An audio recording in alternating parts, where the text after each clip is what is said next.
sometimes wonder what happens in the head of a man who suddenly begins to kill for no reason, who hunts and treats people like wild animals on hunting, who scrupulously analyzes, plans and fantasizes about how to take someone's life. The best psychiatrists and behaviorists in the world have been looking for answers to this question for years. And while we are closer to understanding the killer's mind than we were half a century ago, many things still remain a mystery to us. We still can't get ahead of the killer, react fast enough to avoid further crimes, because we still don't fully understand what makes a person become a killer and just becomes him.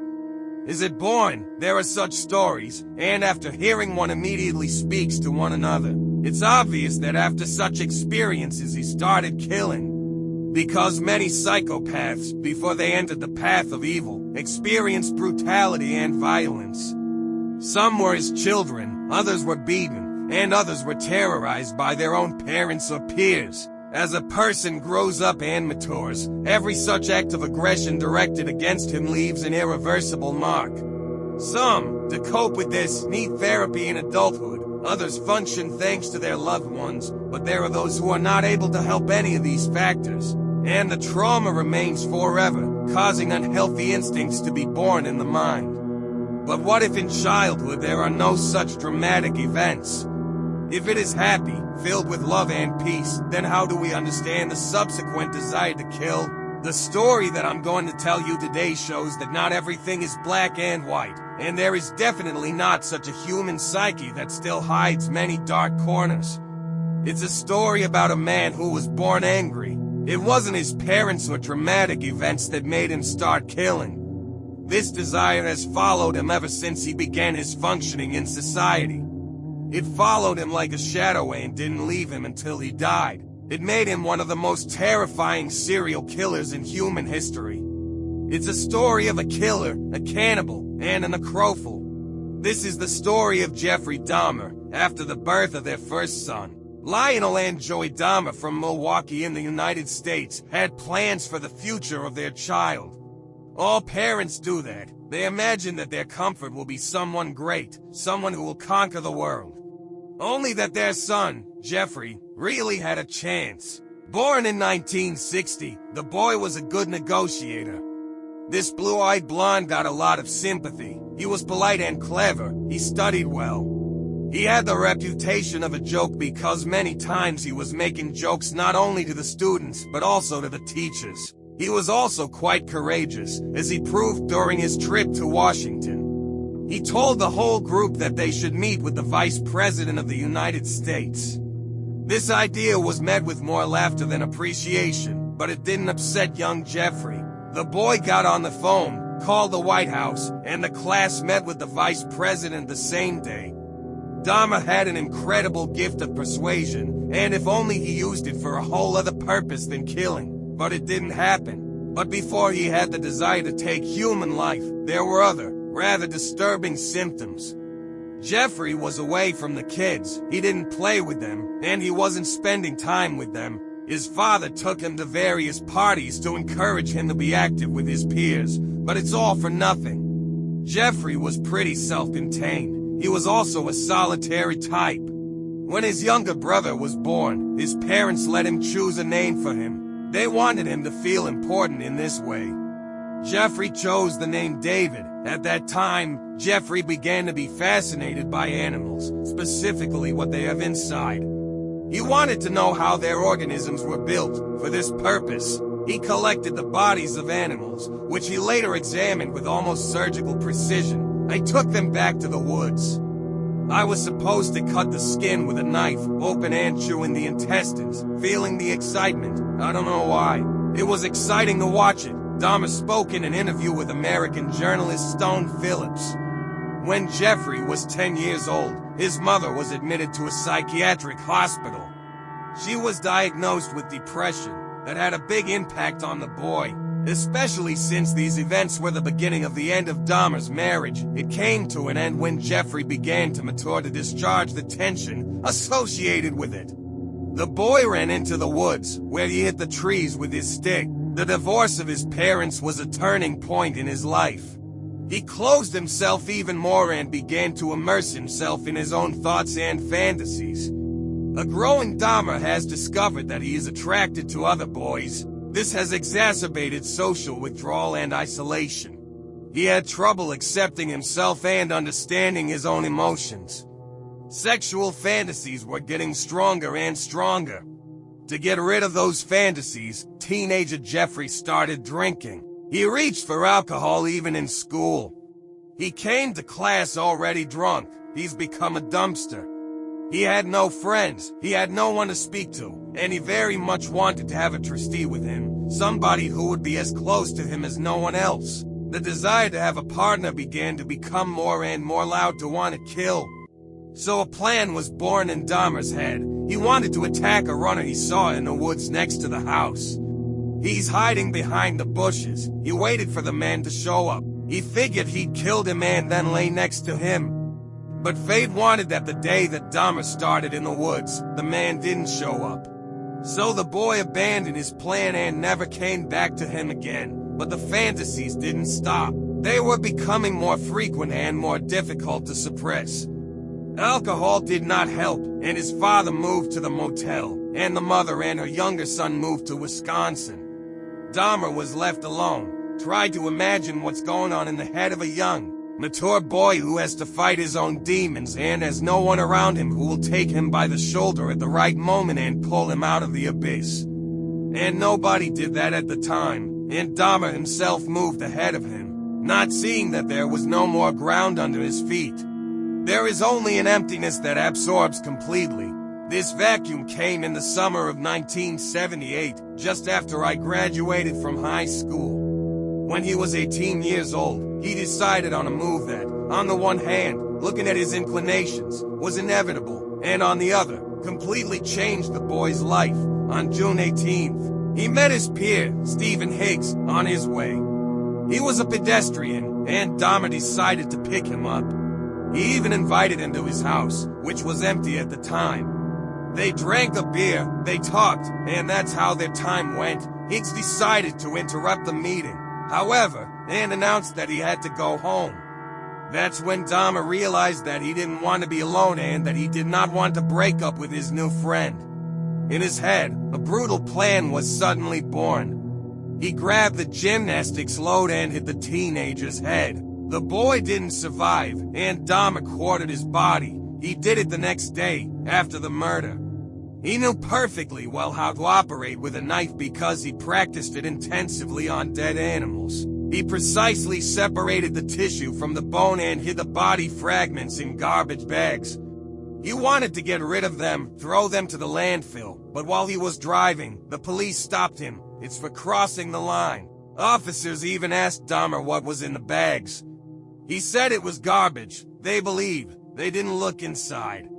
And to think that if it wasn't for this mistake, he'd have lost another 16 boys and a man, because Jeffrey would have been arrested. He'd have been put in a prison he probably would never have gotten out of. But it didn't happen. History has taken a completely different, much more bloody course. After being arrested by the police, Dahmer returned home, despite his conscientious grievances. He couldn't break up with the remains of Higgs. He kept them under the house for 2 weeks. He later decided that it would be best to break them into small pieces and throw them in the woods.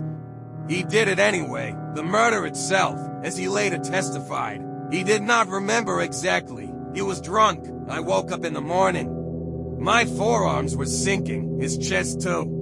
Blood was coming out of his mouth. He was lying on the edge of the bed. I don't remember hitting him to death, but I think I had to. And then everything started to come back to me. Dahmer never returned to the right track. The murder of Higgs opened the last, most frightening door in his mind. He tasted the moment he took someone's life. At the same time, he still had an unimaginable hunger to have a loved one with him. He wanted to have a man by his side who would be completely free, subject to his desires, with whom he could realize the wildest and most reckless fantasies. But Jeffrey had another problem. He was tired of conscientious grievances, and besides, he continued to experience the enormous trauma associated with the increasingly absorbing thoughts. So he lost himself to alcohol. 2 months after the murder of Higgs, his father visited him. When he saw that his son lived alone, he decided to reintroduce himself. He was worried about what state Jeffrey was going to be. The boy even sold blood to buy alcohol. He had no work. He was lonely. He dropped out of college. So my father made a radical decision. He enrolled him in the army. His service was to last 6 years. And although the surroundings of the soldiers had a good effect on the boy because he became more sociable, he also improved his figure. He could not break up with alcohol. He was expelled after 2 years of service. Dahmer went to Miami Beach, where he lived in motels. When he had no money, he slept on the beach. He worked in a sandwich shop. But it was alcohol that still played a major role in his life. Finally, his father started to drive him to therapy. But as soon as the car moved away, Jeffrey escaped the building through the back door. So not only did the therapy not work, but it did not actually happen at all. During this period, Jeffrey also got into the police file. He was arrested for exhibitionism, and for years later he masturbated with young boys. They hid to the police, and Dahmer was sentenced to a year in prison. He was released after 10 months. In 1982, Jeffrey lived with his grandmother. Her house was in West Dallas. Initially, the young man tried to find himself in a new reality. He wanted to work on himself and live a normal life. Despite his inclinations and what he did to Higgs, he stopped drinking, went to church with his grandmother, and rejected disturbing thoughts, or maybe he'd silenced them. He got a job first in the blood bank, and then in the candy factory. And everything was fine. He lived a normal life for 3 years. There was a shadow of a chance that he would manage to control himself, but it was just an illusion. The emotions suppressed so far must have finally exploded. That's what happened. After these 3 years of peace, his desires were revived. In the library, a man offered him sexual services. Dahmer refused, but it opened up a box of worse thoughts in his head. He started dreaming and fantasizing again. He begged again. Thoughts of a submissive lover that he would have for exclusivity returned. Being obsessed with this, he stole a mannequin from a store exhibition. He took him home, where he could imagine a real man lying next to him. He hid it in the closet, and when he wanted to be with him, he pulled it out and took it to bed. He experimented with it in many ways. But it ended one day. Jeffrey's grandmother found a mannequin. The man explained that he stole it because he wanted to see if he was able to take something out of the store unnoticed. Grandma didn't really believe this story. She called Jeffrey's father and told him everything. The mannequin got into the garbage dump for that. The burning emotions of an artificial lover put Jeffrey in the rhythm of nightclubs, baths, and sex shops. He began to engage intensively in the homosexual environment. He felt more and more free in the bathrooms, to such an extent that he started adding sleeping pills to drinks to foreign men. As they were asleep, Jeffrey lay next to them and listened to the sound of their bodies. He was fascinated by it. He was excited that the partners were unconscious and could do nothing. They were completely submitted to his will. But even the fairy tale world that he created for himself finally collapsed. One of the men Jeffrey was given sleeping pills to was taken to the hospital. That ended his activities in the bathroom. He was banned from the club. Dahmer had to find a new place, a new target, and new victims. He started his bloody hunt. Jeffrey Dahmer, no matter how macabre that sounds, he was aesthetic. His dream the lovers had to be slim, handsome, and with a nice figure. He liked well-built men. The color of the skin did not matter, which is quite unusual, because serial killers most often kill people from their own ethnic group. However, Dahmer acted differently. For him, the most important thing was whether a man was attractive. When somebody got into his eye, did everything to get him, and, by the way, get him, I'm not talking about romantic dating and chocolates. Dahmer's fantasies were pathological and had nothing to do with the love stories known from the movies. Stephen Twomey got it. The 25-year-old met Jeffrey on November 20th, 1987. He went to a hotel with him, and there the killer did the same thing in the bathroom. He gave his friend sleeping pills. Later, he beat him to death. And as in the case of Higgs, Dahmer was convinced that he didn't remember the moment of the beat. As he explained, he just wanted to spend the night with Stephen after the man's death. He bought a suitcase in the store, put the body in it, tied it to his grandmother's house, and wandered into the basement. This was the beginning of a real series of brutal and terrifying crimes that would soon take place. On January 16, 1988, Dahmer met 14-year-old James Dockstader. He took him to his grandmother's house and had sex with him. Later, he recovered and was choked. He hid the body in the basement. He was going back there to have sex with him again. In March of the same year, he killed 22-year-old Richard Guerrero. A year later, 24-year-old Anthony Sears. He was the last victim Dahmer killed at his grandmother's house. As in the case of the previous men, his fragmentation of the remains also got rid of. The 24-year-old skull was found after Dahmer's arrest. The killer was causing Grandma more and more trouble. He came back late, he drank, and weird and pleasant smells came from the basement. So the woman asked her grandson to move out of the house. That's what Dahmer did. She moved to a rented apartment in the western part of Milwaukee. He seduced a 13-year-old boy there and tried to him. But the boy managed to escape. He told everything to the police. Jeffrey was sentenced to a year's rehabilitation program. During the day, he worked in a chocolate factory and spent the night in prison. The son's excesses began to worry his father more and more, so he wrote a letter to the judge begging him to be placed in rehabilitation. He convinced him that his son had a big problem and needed urgent, professional help. However, the judge disagreed with these arguments and fired Dahmer 2 months before his sentence ended. And again, a huge mistake by the judiciary, for which a dozen young men paid the highest price. On January 16, 1988, Dahmer met 14-year-old James Dockstader.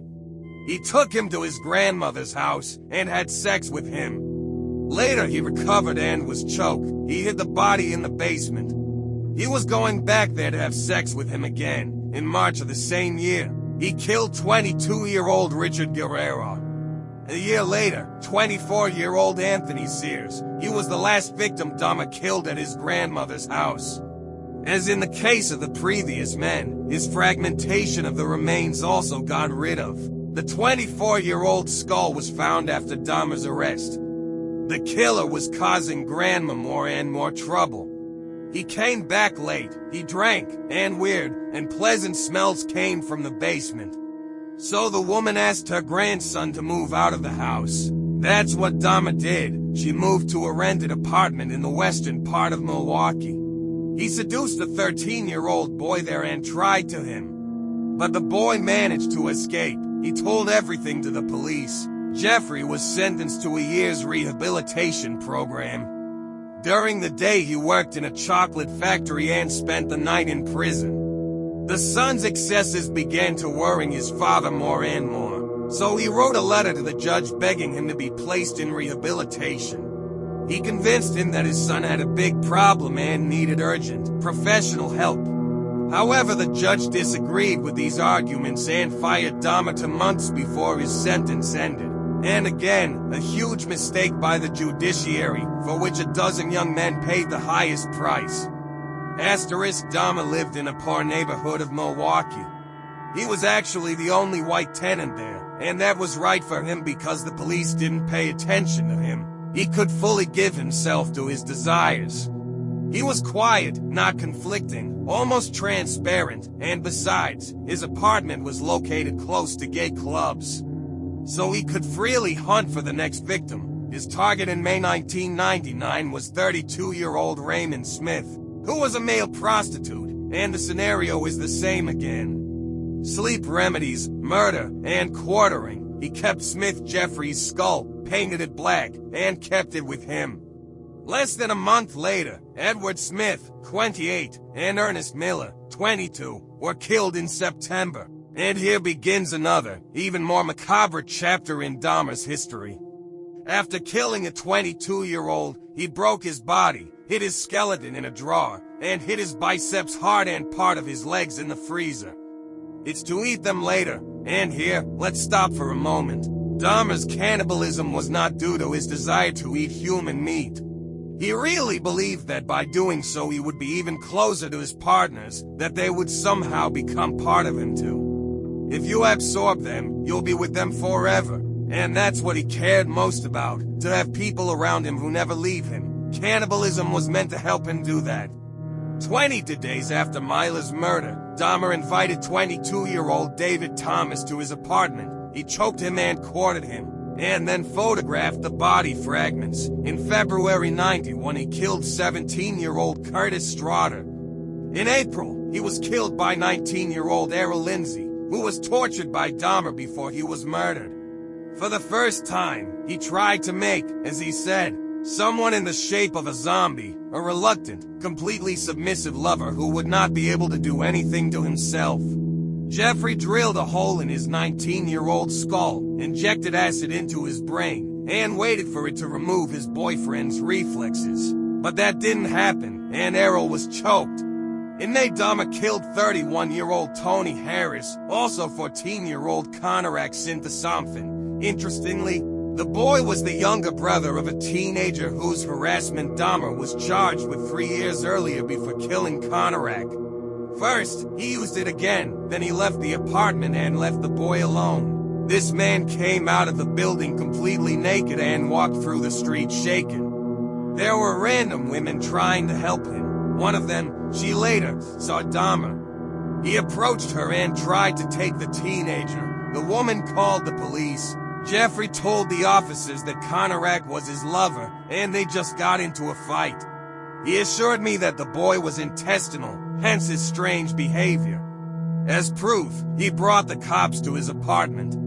It was an exceptionally clean and organized apartment. Jeffrey showed me a picture of Conorak that he had taken just before he left his boyfriend alone. It was supposed to confirm his version. He and the teenager are a couple. The cops believed the story. They wrote in the report that it was a fight between lovers. Not knowing that they had just delivered Conorak, like the main dish, they left the apartment. When the door closed, Jeffrey injected the boy with acid into his brain. He died, and his body was broken down. In June of the same year, at the Equality Parade in Chicago, Jeffrey met 20-year-old Matt Turner. He killed him, too. The next victims were Jeremiah Weinberger, 23, Olivia Lacey, 24, and Joseph Bradaholt, 25, the last victim of a Milwaukee cannibal. This bloody and brutal part of Jeffrey's life came to an end in July 1991. Dahmer tried to pull another victim into the apartment. He offered 3 men $100 in exchange for posing for photos. Only the 32-year-old Tracy Edward will stop this proposal. The man went out with Dahmer, and when he opened the door to his room, there was an unpleasant smell from the inside. That worried Tracy. He also noticed a few boxes of hydrochloric acid. After a brief exchange of views, Dahmer put on the man's chains. He told us to go to the bedroom and pose naked for photos. In the room, Edwards noticed a huge barrel from which the smell spread throughout the apartment. The man understood that he was in great danger, so he decided to act. He stretched out his shirt to distract Dahmer's attention and tried to inspire his confidence by repeating that he was his friend and that he would remain. When Dahmer stopped holding him, Tracy quickly got up, hit Jeffrey, and ran away through the front door. He ran and stopped the passing patrol. He told the cops everything, then led them to Dahmer's apartment. They showed up a moment later. Jeffrey already knew it was over. He knew he was disguised. He's still trying to fight the cops. He was screaming, beating, and trying to escape. The neighbors were surprised. They went out of the apartment to see what was going on at Dahmer's. Even then, they had no idea that this nice, quiet man could have real torture rooms right behind their walls. Dahmer's apartment has been searched. Additional teams of police arrived at the scene, and with each minute they were in increasing shock. They found more than 80 photographs showing squared bodies. There was the head of one of the victims in a fridge. There were 3 bodies in the barrel, and the freezer was filled with human meat. Officers in special suits took out all the boxes, bags, and barrel in turn. The local community couldn't believe it, and Dahmer was taken to a hearing. The man confessed to everything. For hours, he was told exactly how he killed 17 men. However, he tried to blame his dependence on alcohol. The record of the hearing amounted to 160 pages. Dahmer also told about his first murder of Stephen Higgs. He told the investigators where they'd find the remains. Indeed, after arriving in the vicinity of Jeffrey's family house, the police found fragments of human bones. They belonged to the missing Higgs. The officers had an extremely difficult task before them: identifying the remaining bodies and then notifying the families. Jeffrey Dahmer's trial began in February 1992. The killer, though, admitted his guilt but tried to prove that he was unreasonable. It was his only chance to escape prison. If the court found that Dahmer was not actually aware of what he was doing, he would have been placed in a psychiatric hospital. During the trial, he was diagnosed with a schizotypal personality. The families of the victims were present in the courtroom. Jeffrey had to face their rage, their grief, and their despair. Dahmer decided to make a gesture to the families of the murdered men. He apologized to them for all the evil he had committed and assured them that he would rather die if that would restore life to the victims. Was that honest? It's hard to tell, because is a serial killer capable of feeling regret and repentance? Can he see in his victims people, not just objects of desire? I think we'll never find out the truth about Jeffrey Dahmer.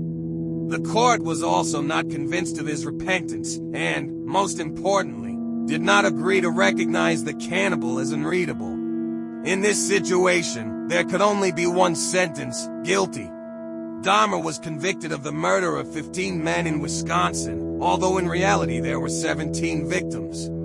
The punishment he heard was 937 years in prison. Jeffrey was 32 at the time. In jail, Jeffrey Dahmer went through a transformation and began to pray. He convinced me that he committed all these crimes because there was no God in his life. He even received his baptism at the prison medical center. He contacted his father again, but his dark fantasies did not disappear, and it was they that led him to his death. Dahmer was persecuted by other prisoners until finally in August 1994 one of them attacked a man with a knife in a prison chapel. Dahmer's in the hospital. He survived, but soon afterward he became a victim again. This time the wounds were fatal. Jeffrey was attacked by another prisoner. He hit him with a metal rod. Dahmer died on his way to the hospital. According to his will, the body was cremated. Jeffrey Dahmer to this day remains not only one of the worst serial killers in human history, it's also the biggest puzzle for psychiatrists and behaviorists. Is it possible that he was just born angry? His father in an interview admitted that he blamed himself many times for what happened to his son.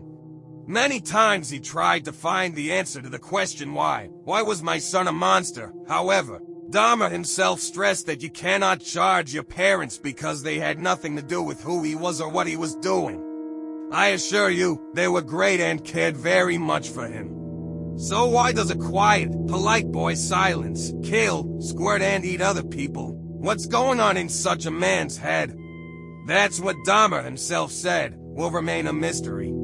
Jeffrey Dahmer's story shows you don't have to go to the movies to see monsters. The real ones, the most frightening ones, don't need big teeth, horns, or wings. They can take the form of a slim blonde with blue eyes, who with his smile inspires confidence. Real beasts live among us.